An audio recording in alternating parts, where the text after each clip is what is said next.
Hello tout le monde, j'espère que vous allez bien. Aujourd'hui je reviens dans un vlog, un reading vlog pour continuer mes lectures avec vous en votre compagnie. Et du coup dans le dernier reading vlog je vous ai dit que j'allais commencer The Curse of the Mist Wraith par Janet Wurtz. Et je l'ai commencé, oui, j'ai lu je crois 32 pages pour être exact. Et j'ai adoré le début, vraiment c'est de la fantasy, je dirais assez classique dans son style, mais on a vraiment pas mal de points de vue et une histoire de, pas de prophétie, mais on sent qu'il y a beaucoup de background derrière, notamment deux personnages qui sont en même temps liés, alliés, ennemis et plein d'autres choses entre temps. Et je trouve ça vraiment bien, ça s'annonce comme quelque chose d'assez extraordinaire avec beaucoup de développement de personnages et beaucoup de descriptions, un univers bien abouti et bien fouillé. Mais le truc, c'est que je suis peut-être pas dans le mood pour ce genre de fantasy. Je pense que sur 10 tomes, je vais tous les dévorer et les apprécier. C'est un petit instinct qui me dit ça. Mais c'est pas le moment parce que, comme je vous l'ai dit dans le dernier reading vlog, j'ai un peu trop lu ces derniers temps. Enfin, je me suis un peu trop forcée à lire pour avancer dans mes lectures et essayer d'avoir un avis final pour le reading vlog. Et que du coup, j'ai un petit peu de peine à aller vers ma lecture. Donc il me fallait vraiment quelque chose qui m'appelle et qui m'attrape, qui me captive et qui me pousse à me dire ah ok, j'ai trop envie de retrouver ma lecture, ce qui n'était pas forcément le cas pour celui-ci, même s'il est très bien. À chaque fois que je le posais, j'étais pas dans l'envie de le reprendre tout de suite. Mais j'ai eu un autre livre qui m'appelait depuis ma petite étagère de livres et je l'ai pris, je l'ai commencé et mamma mia, ça annonce du lourd entre guillemets. Autant vous dire que je suis déjà surprise par son contenu mais aussi surprise de manière générale parce que ce livre de base je voulais même pas l'acheter, je l'ai un peu pris sur un coup de tête et que j'ai bien fait. Il s'agit de Legacy of Ash par Matthew Ward. C'est le premier tome d'une trilogie, c'est la trilogie The Legacy Trilogy. Voilà. J'ai vraiment accroché, mais alors dès le premier chapitre, ou est-ce que c'est un prologue? Je crois que c'est un prologue qui va nous donner des événements qui se sont passés 15 ans avant la ligne narrative principale. Et en fait on découvre une femme qui mène entre guillemets une espèce de rébellion, j'ai l'impression. C'est pas encore tout à fait clair mais je vous explique ça dans 2 secondes. Et en fait on voit qu'elle échoue. Toute cette rébellion et les gens qui étaient derrière elle, on le devine, ben ça s'arrête avec elle. J'essaie d'être très vague. Et on suit ensuite les événements 15 ans plus tard, sachant que cette femme avait 2 enfants. On retrouve ces 2 enfants, mais plein d'autres points de vue. Un truc tout bête que j'apprécie, c'est que la plupart des protagonistes sont des adultes, mais pas genre des jeunes adultes. Je crois que le plus jeune a 30 ans. Sauf erreur, mais on en a tellement de ces points de vue que c'est possible qu'il y en ait des légèrement plus jeunes. Mais genre on a un point de vue d'une femme déjà qui est dans l'armée, qui a 60 ans et qui est une vétéran. Bref, vous avez compris, mais c'est vraiment tout bête, mais ça m'a sauté à la figure et je me suis dit mais c'est trop bien, on n'est pas en train de suivre des gens super jeunes et super naïfs. Non, c'est des gens qui ont vraiment les pieds sur terre et qui ont beaucoup d'expérience, beaucoup de vie derrière eux et j'adore. Et du coup on suit plusieurs points de vue, c'est vraiment très complexe et je vous dis que c'est pas très clair encore pour le moment. Je suis à la page 129 ou 130 et comment vous dire, j'ai pas encore compris quels étaient tous les enjeux. On a quand même une bonne idée dans ce début là, mais je pense que c'est quelque chose qui va être vraiment travaillé non seulement dans le tome 1 mais dans le tome 2 et 3 parce que ça a une ampleur assez dingue.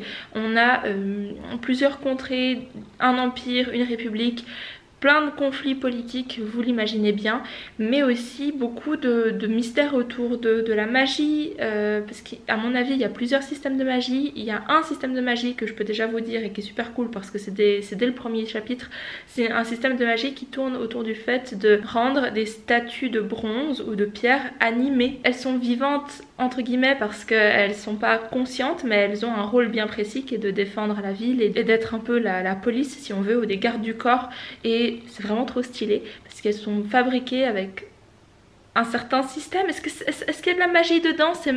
C'est vraiment encore très brouillon. Je ne saurais pas vous dire les détails, mais en tout cas c'est vraiment très très très intéressant. Je pense qu'on va en apprendre plus au fur et à mesure du livre. Et franchement je suis au début hein, mais c'est déjà tellement bien construit. Il y a tellement d'éléments qui sont donnés au compte-gouttes, des persos qui ont vraiment des gros dilemmes et qui sont hyper intéressants, et tout ça en 120 pages. Et c'est pas pour autant que de l'action hein. Vous savez, je n'aime pas les bouquins qui sont centrés autour de l'action.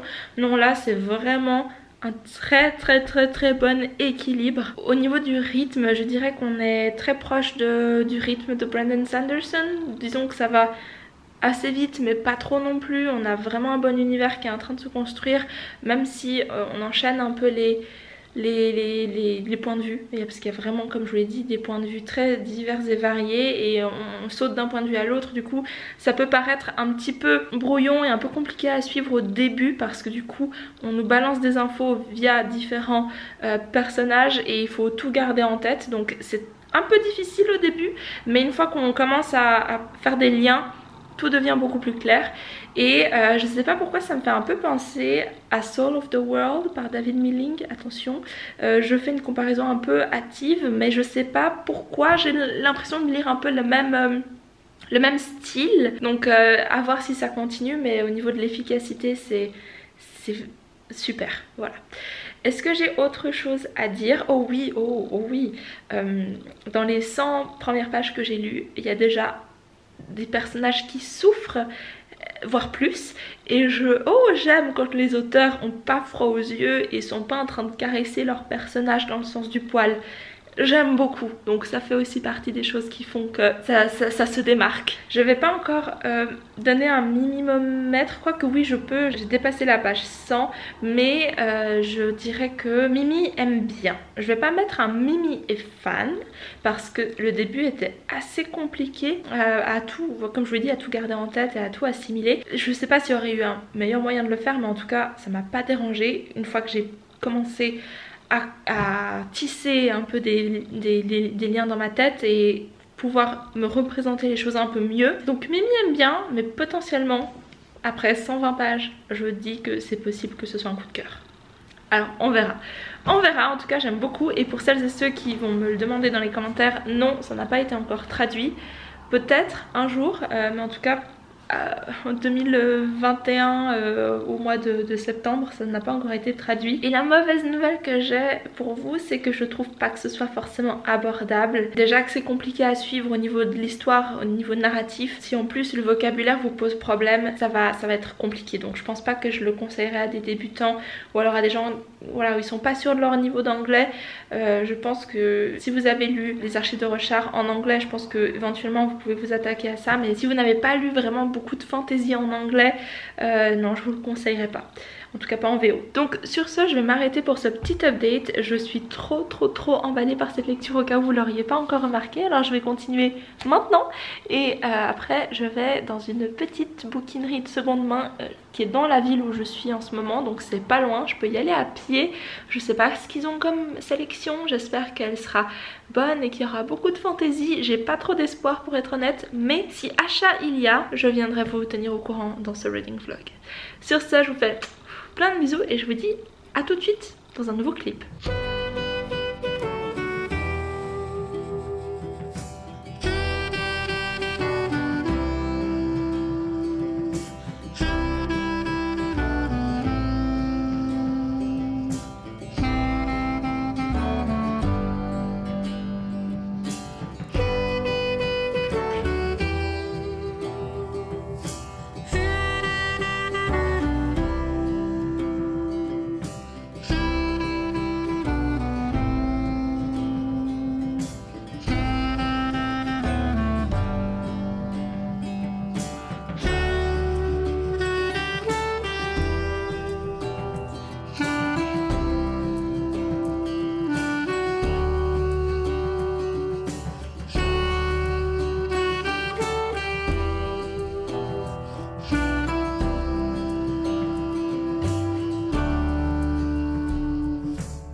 Hello tout le monde, j'espère que vous allez bien. Aujourd'hui nous sommes le lundi 27 septembre et je reviens pour vous faire un petit update sur Legacy of Ash. J'ai beaucoup avancé depuis la dernière fois, j'ai dépassé la moitié et je ne sais même pas à quand remonte mon dernier update, mais je crois que j'étais vraiment au tout début et autant vous dire que j'aime toujours autant. Ce matin je suis allée dans un café pour lire parce que même si j'ai beaucoup de temps à la maison vu que j'ai pas beaucoup de cours en soi, du coup j'ai pas forcément besoin de beaucoup me déplacer et la majorité de mon travail pour l'uni je le fais à la maison, et ben j'ai l'impression d'avoir trop de possibilités de lire et du coup je lis pas beaucoup. Est-ce que c'est cohérent? Je ne sais pas, mais du coup j'ai l'impression que sortir pour lire et me dire voilà pendant 1h30, 2 heures je reste dans ce café et je lis, parce que le café est à volonté là-bas, en tout cas au café où je vais c'est à volonté, on peut aller servir tout ce qui est café filtre et du coup je me pose, je lis un maximum et au moins je sais que j'ai pu lire 2 heures sans arrêt, parce qu'à la maison je lis 15 minutes, après je me dis ah je vais faire autre chose, j'arrête, je recommence et du coup j'avance vraiment pas beaucoup, ou alors petit à petit. J'avais vraiment envie de pousser un petit peu plus loin parce que j'ai reçu le tome 2. Alors je vais vous faire le petit unboxing du tome 2 puisque je l'ai commandé il y a quelques jours. J'ai aussi commandé le tome 3 mais je l'ai commandé sur The Broken Binding. Je ne sais pas si vous connaissez ce site, je vais le mettre dans la barre d'infos si jamais ça vous intéresse. Mais en gros c'est une petite boutique assez indépendante, je crois pas qu'elle soit reliée à des grosses chaînes ou quoi que ce soit, mais en gros c'est dédié à la science-fiction et à la fantasy, c'est basé au UK et en fait ils ont beaucoup de livres qui sont signés d'auteurs assez connus, un peu moins connus. Ils avaient par exemple Hillborn par Daniel T. Jackson, je crois que c'est ça le nom, et du coup je me suis dit que vu le coup de cœur monumental que Legacy of Ash semble être, parce que je l'ai pas fini mais je suis presque sûre que ça va être, est-ce que je peux dire ma meilleure lecture de 2021? On verra, hein, affaire à suivre. Je me suis dit que j'allais commander le tome 3 signé par l'auteur. Et du coup, je ne sais pas quand est-ce qu'il arrivera, mais je me suis au moins déjà pris le tome 2. Le tome 1 en hardback ne se trouve plus, ou alors à des prix assez exorbitants. Mais du coup je me suis dit bon, le tome 3 sera de toute façon en hardback parce qu'il est sorti au mois d'août de cette année, donc pas encore de paperback, en tout cas pas en petit comme moi je l'ai. Comme j'allais prendre de toute façon le tome 3 en hardback, je me suis dit je prends aussi le tome 2. Du coup j'ai un gros paquet que je vais ouvrir avec vous. Comment est-ce qu'il... Ah là. D'habitude j'aime pas les hardbacks, en tout cas pas pour lire, mais vu que j'aime beaucoup ces bouquins, je me dis que pour la collection ce sera pas mal. Waouh, il est énorme. Waouh, il est magnifique, franchement. Je regrette tellement de ne pas avoir, enfin je ne savais pas, je ne l'avais pas lu, je n'étais pas au courant, mais je regrette de ne pas avoir le tome 1 en hardback. Peut-être qu'un jour je le trouverai d'occasion, mais c'est pas trop mon truc de racheter un livre que j'ai déjà. Donc ma foi ça fera une collection dépareillée, ça va pas trop me gêner hein, vu que des fois je le fais exprès. Par contre ouais, tome 2 et 3 ils vont être magnifiques l'un à côté de l'autre. Donc le tome 2 c'est Legacy of Steel. Je vais voir à quoi il ressemble sans la jaquette. Ouais c'est assez standard. Je prête pas trop attention à comment ils sont sans la jaquette, puisqu'en général je la laisse dessus sauf pendant que je lis. Il est un petit peu abîmé ici. Voilà, ici il est un peu... Enfin c'est la jaquette qui est plus abîmée qu'autre chose. Mais voilà, je suis trop contente. Donc voilà, l'achat du tome 2. Le tome 3, comme je vous l'ai dit, arrivera je ne sais pas quand, mais je remercie déjà Pauline, aka Lyra, d'avoir fait un don dans le dernier live de la valeur des frais de port, parce que le site est vraiment chouette. Les livres signés sont exactement au même prix que les livres qui ne sont pas signés. Donc par exemple à Amazon Suède, bah, le livre était légèrement en plus cher sans avoir la signature que sur l'édition signée. Par contre les frais de port ça vient du UK, ça douille un petit peu. Moi c'était je crois 11 francs ou 10 euros, quelque chose comme ça, et du coup Lyra a fait un don de la valeur des frais de port, donc merci Lyra si tu passes par là, je suis trop contente et je me réjouis de recevoir ce tome 3. Je me suis arrêtée à, qu'est-ce que j'avais dit, Mimi aime bien pour la page 0 à 100, pour la page 100 à 200 c'est un Mimi est fan, parce qu'on a vraiment des éléments qui nous sont apportés et qui complexifient le tout. Il y a beaucoup d'intrigues de cours aussi, enfin c'est pas une cour mais d'intrigues politiques, il y a un conseil si on veut. Et oh là là, mais c'est manigance. Il y a des espèces pas de gang, mais une organisation souterraine qui voilà, commet des meurtres, fait des vols, ou bref, quand on a besoin de quelqu'un ou de quelque chose pour que ça penche en notre faveur, ben c'est en général à eux qu'on fait appel. Le système de magie se précise, surtout là à la page entre 300 et 400. Non, entre 200 et 300. Mon dieu, mais je suis perdue. 0 à 100, Mimi est... Non, 0 à 100, Mimi aime bien. 100 à 200, Mimi est fan. Oui, voilà. Mon dieu. Ok, donc 200 à 300, Mimi est fan, toujours. Et 300 à 400, Mimi aime bien. Ça se... Enfin, disons que c'est toujours très très bien. Mais c'est juste qu'au niveau de l'action, il y a un petit peu moins d'intensité si on veut. C'est pas que c'est lent, c'est juste que on reprend notre souffle, mais c'est juste que c'est pas trop mon truc puisque c'est une scène de bataille et du coup c'est tout ce jargon de guerre et de positionnement, de stratégie militaire, et ça autant c'est super épique et j'aime bien, et dans celui-ci c'est extrêmement bien fait, mais comme c'est pas quelque chose que j'adore par défaut, je peux pas mettre un Mimi est fan, mais c'est tout aussi haletant et intense, surtout que c'est tellement bien fait dans celui-ci parce qu'on a... Alors, on a les deux points de vue, c'est-à-dire qu'on a celui d'un côté voilà, deux parties qui s'affrontent. Il y a un parti où on a 3 ou 4 points de vue et il y a l'autre partie qui affrontent où on a deux points de vue, je crois. Du coup on est vraiment dans l'action où on alterne justement entre les différents personnages qui sont pour ou contre, enfin qui sont méchants. Non, il n'y a pas de méchants, il n'y a pas de méchants, c'est vraiment les deux parties ont tout à fait raison, ils ont chacun leur motif et c'est tout à fait valable. Il n'y a pas d'entité maléfique ou quoi que ce soit, c'est juste que c'est un conflit et du coup ils vont régler ça par une bataille, et du coup on est tellement pris entre guillemets le cul entre deux chaises, dans le sens où on tient pour les deux et on voit les dommages d'un côté, on voit les dommages de l'autre, on voit quand ils reprennent un peu la main, on se dit non mince pour l'autre, et quand finalement ils échouent, on se dit ah non ils étaient bien partis. Enfin c'est très difficile de prendre parti, voire impossible. Et en plus de ça, on a justement des persos qui sont pas du tout parfaits, ils ont beaucoup d'incertitudes, pour certains ils sont même pas du tout confiants, ils ont peu confiance en eux, ils doutent, ils disent ah mais je fais pas la bonne chose, ah je pourrais faire mieux, mais en même temps ils font rien pour s'améliorer. C'est vraiment des personnages très moralement gris, pas forcément dans le même sens qu'on pourrait dire pour Joe Abercrombie, où on se dit juste que c'est des personnes avec une morale assez douteuse et voilà, c'est pas forcément des bonnes personnes. Là oui c'est des bonnes personnes, mais c'est juste que ils ont pas confiance en eux, et c'est hyper humain, ça rend les personnages super humains parce qu'ils ont pas une défaillance comme ça où ils se disent ouais je vais faire ça parce que c'est ce qu'il faut faire, c'est ça qui est juste et tout. Non, même s'ils voient qu'ils font mal, ils acceptent ça parce qu'ils ont peur de faire autre chose, de prendre une autre route, ou alors c'est juste que des années et des années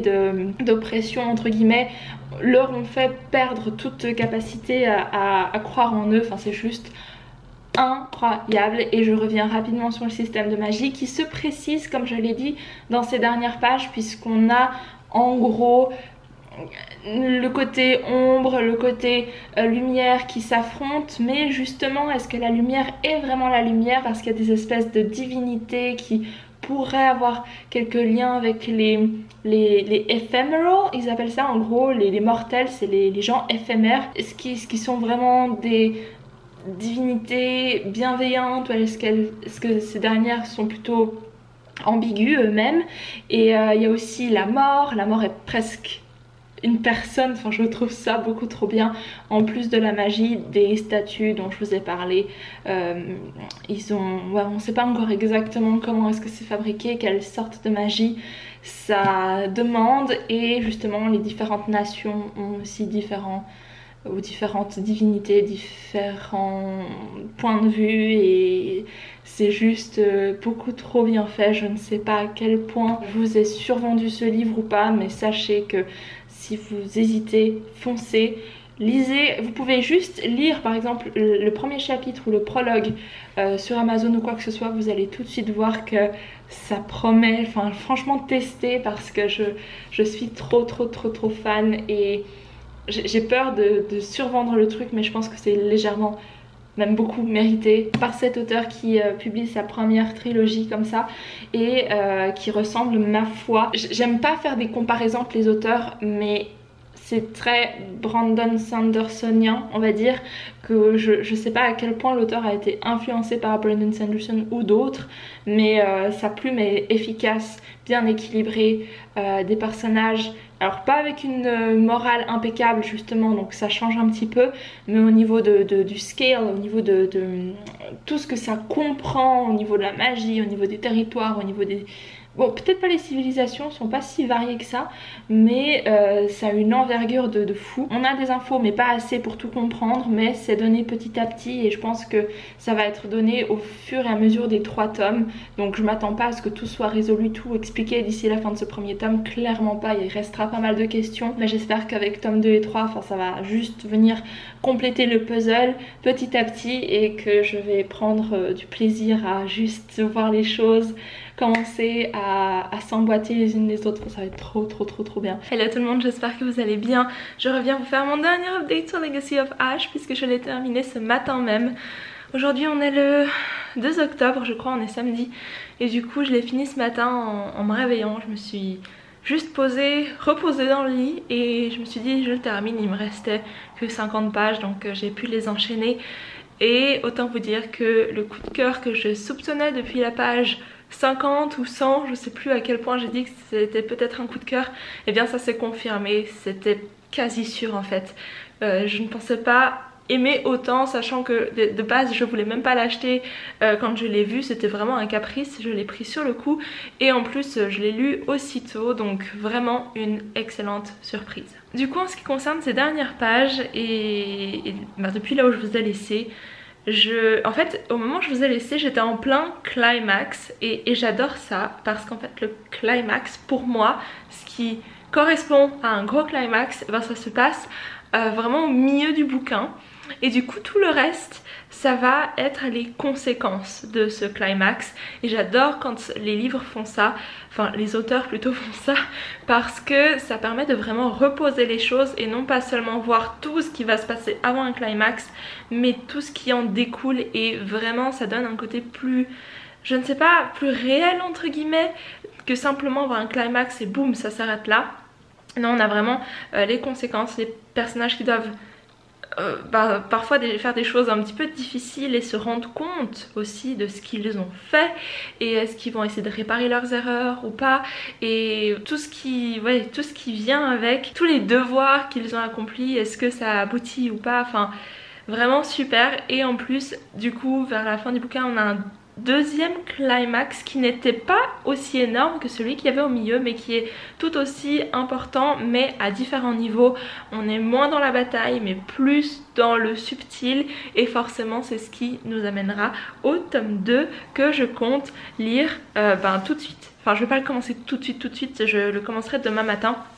Pendant la session de lecture que je fais avec les patrons le matin, tous les dimanches matins à 10 h on se retrouve et on fait une session lecture de 1 heure ou 1 heure et demie et je commencerai ça je pense demain, histoire de laisser un petit peu poser ce tome 1 qui était rempli d'actions, de personnages incroyables qui ont jusqu'au bout ont su me faire douter parce que à un moment j'étais choquée, j'ai mis une story sur Instagram pour dire choquée, et il y a un des persos qui fait un truc mais genre horrible et je m'y attendais tellement pas.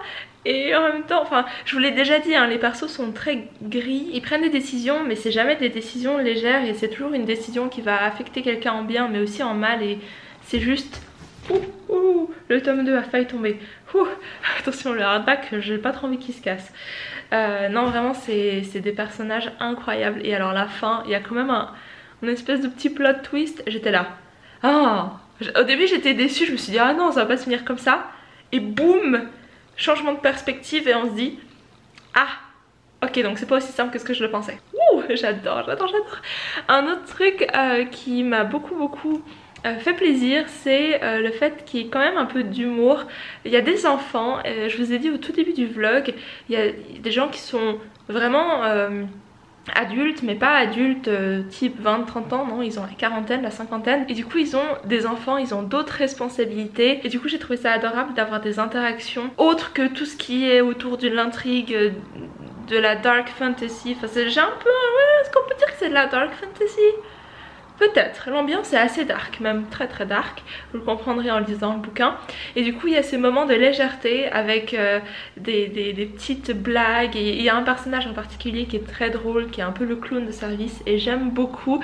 Et j'ai trouvé ça super rafraîchissant de non seulement avoir ces héros qui ont un âge plus avancé que ce qu'on a d'habitude dans les romans de fantasy super épiques comme ça. Bon, il y en a d'autres, hein, des romans qui font ça, c'est pas le premier, mais disons que comparé à ce que j'ai lu avant, ça a fait un bon changement, surtout que j'ai lu Hillborn où tous les protagonistes ont 18 ans, donc voilà. Ça a fait un bon changement. Et aussi qui sont très matures dans leurs interactions. Ils réfléchissent, ils prennent pas des actions à la légère. Et j'ai adoré ça.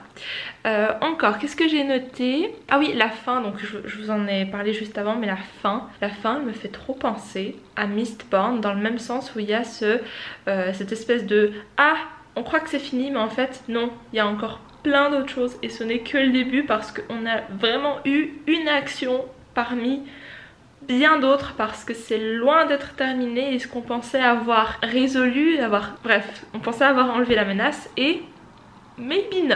Donc c'est très intéressant. J'adore ça, et j'en redemande, et oh mon dieu, c'était trop bien. Et du coup pour le mimimomètre, je sais plus où je me suis arrêtée, à quelle page, mais juste pour être sûre, j'ai noté de la page 400 à 500 fans, 500 à 600 fans, et 600 à 700 j'ai mis aime bien, parce que je sais plus pourquoi d'ailleurs. J'avoue que je me rappelle vaguement des événements, je me rappelle pourquoi je suis fan, mais je me rappelle plus pourquoi est-ce que ça a descendu. C'est peut-être juste un changement de rythme, ou alors c'était des actions qui m'ont particulièrement plu et qui forcément ne sont plus présentes par la suite dans les prochaines pages. Et surtout que les points de vue, ils s'alternent, mais pas forcément de manière équilibrée. C'est-à-dire qu'il y a un point de vue qu'on n'a plus à partir, je crois, de la page 500 par là, et il ne revient pas avant la page 700 par là. Donc c'est aussi un peu lié à ça, je pense. Du coup 600 à 700 aime bien, et 700 jusqu'à la fin aime bien. Donc vous le voyez, toute ma partie super fan, elle correspond à des pages bien précises. Après le aime bien c'est aussi excellent, hein, donc c'est juste une question de feeling avec certains passages, et aussi certainement une question de mood. Des fois je suis plus dans le mood de lire, du coup j'ai une meilleure expérience, et des fois je me dis ah, il faut que j'avance dans le bouquin, mais il me faut toujours un petit temps d'adaptation pour vraiment entrer dans l'histoire. Des fois j'arrive même pas à entrer, donc je me dis ah bon je lirai plus tard, et c'est juste un mood qui est un petit peu moins optimisé pour la lecture. C'est peut-être ça qui affecte entre fan et aime bien, mais de manière générale, j'ai pas fait la moyenne, mais je pense qu'on a plus de fans, non, on a plus de aime bien que de fans. Mais comme je vous l'ai déjà dit, le aime bien, Mimi aime bien, c'est limite plus, comment dire, plus sûr, une valeur plus sûre, parce que le fan c'est genre je me laisse emporter par mes émotions, et le aime bien il est plus objectif, donc c'est pas forcément moins bien, et ça veut dire que c'est une très bonne lecture de manière objective. Attention, si je le dis, c'est que ça doit être le cas. Autrement, qu'est-ce que j'ai à vous dire que je n'ai pas dit avant? Ah oui, le système de magie, on n'a clairement pas toutes les réponses à ce niveau-là. Au contraire, la fin, elle sous-entend d'autres implications concernant la magie. Et c'est peut-être le seul petit défaut, c'est qu'il y a une différence entre pas donner toutes les infos pour garder le suspense et construire l'action sur cette base, et ne pas expliquer correctement le peu de magie qu'on installe. Vous voyez ce que je veux dire? C'est-à-dire que je vais pas préciser pour quel type de magie, parce qu'il y en a plusieurs, mais il y a un type de magie où je me dis ok, mais j'espère que ça va quand même être expliqué le comment, pourquoi ils arrivent à faire ça. Ça n'a pas été le cas dans le premier tome, mais je pense que peut-être dans la suite, j'espère que ça sera expliqué. Et autrement, la magie est assez stylée, assez basique. J'ai envie de vous dire plein de trucs, mais je vais rien dire pour vraiment pas vous spoiler, et surtout que je considère que la découverte de tout ce monde et des personnages et de la magie et de la map, des endroits, je trouve que tout ça fait partie de la raison pour laquelle j'ai adoré ce bouquin et que ça a été un coup de cœur. C'est parce que je ne savais rien du tout en commençant ce livre, et le côté découverte, exploration de quelque chose dont on n'a aucune idée, ça rend la chose tellement plus fun. Donc vraiment je me retiens de vous dire quoi que ce soit parce que ce serait vraiment dommage que vous ayez trop d'infos. Et du coup je crois que c'est un petit peu tout. J'ai pas grand chose à ajouter hormis que c'est certainement ma meilleure lecture de cette année. Et oui. Quoique si on compte pas le tome 2 des archives de Rochard parce que c'est pas... Ah, c'est dur. Oh, je ferai un classement en fin d'année pour review toutes mes lectures comme d'habitude. Mais en tout cas, c'est possible que ce soit celui-ci qui gagne. Si le tome 2 n'est pas meilleur, hein. J'ai confiance en toi. En plus, magnifique hardback que tu aimes est énorme. Je vous tiens au courant, je ferai un autre reading vlog pour ce tome 2. Dans tous les cas, j'espère que vous avez apprécié cette vidéo. N'hésitez pas à mettre un j'aime, à vous abonner à la chaîne pour plus de contenu. Et bien sûr, si vous le souhaitez, à me soutenir sur Patreon. Et je crois que j'ai toujours mon lien d'affilié Book Depot. Si vous commandez avec Book Depot, vous pouvez utiliser mon lien d'affilié pour commander le bouquin si ça vous intéresse. Comme ça, j'ai une petite commission dessus. Et je crois que j'ai tout dit. Je vous retrouve alors théoriquement demain pour un live sur Twitch à 14 h. Donc c'était dimanche parce que vous aurez ce vlog un peu plus tard, mais disons que j'ai vraiment instauré un espèce de planning pour les live Twitch et du coup dimanche on va commencer Witcher 2 en live. Donc si ça vous intéresse de me suivre sur Twitch également, je vous mettrai le lien dans la barre d'infos. Et cette fois j'ai tout dit, je vous laisse, plein de bisous et à très bientôt dans une nouvelle vidéo, bye.